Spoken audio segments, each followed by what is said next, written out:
Саламатсыздар достар, бүгінгі видеода мынандай светтегіштікке бойды. Аз біз мына комнатаның потологына тартайлы тұтамыз. Мына жерге чекеге өзінше бір башқаша қылып фигура шығарып әлі гипсокартондан. Тегізді гипсокартон қойшында алып тұрып. Стены багетті жалаштырып қойдық. Емнің сыртына ортасындағы светіне бөлек болып тұрыш үшін тартамыз. Мынандай алып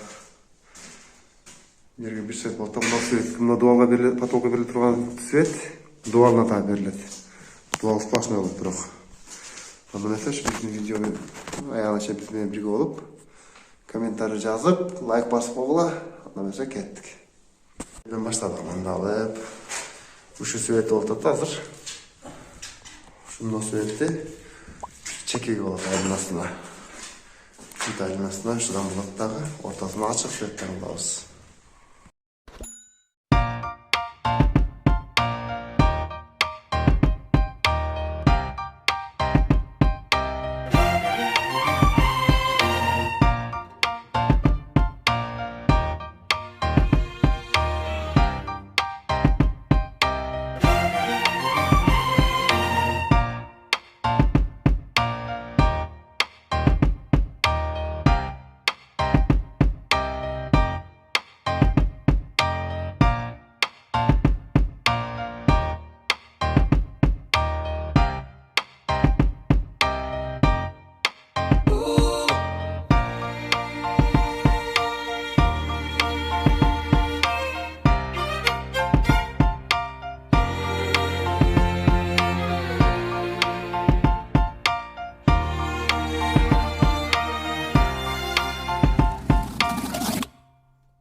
Тартылы әрәді.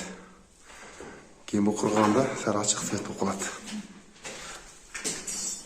Бұл дағы ұшында әлі гипсокартон қағылғандағы ананың үстінен біз родбан тартып қойғанбыз. Что гипсокартон родбанға жақшырақ қармасын деп. Тартпа қойса әлі болады родбанды, бірақ бізге үшін ертірақ құрғаш үшіндағы тартып қойыз. Сусын сорылады, родбанды құрғағанға жәрдем береді. Мен жітке бой тартқанға.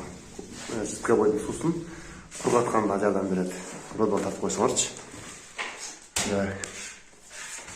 Ал яғында тартып бітіп, полный. Ортасын түседі, ортасын башқа свет қылауыз. Чекесін бүттік еме, ортасын тартауыз. Мына светке тартып шығады ортасын. Дауыл баштап қылауыз.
Мінекей достар, ортаңқысы да бүтті. Бұл да құрғайлы қазір су малында шынай темнырақ болады, құрғанда ашық болып қалады. Şu video туралы комментарийге ой пікірлеріңізді жазғыла. Андамаса кейінгі видеоны көрішкенше тоңатауға. Кейінгісі құда қаласы мұндан да қызық болады деп атады мына бүкәл. Айтып қойшы. Мына қышында болауы қайсы малдаңыз керек дегендер үшін да көрсетіп қойшы. Азыр ешік қыш. Мына ешік қыш қар жауатады.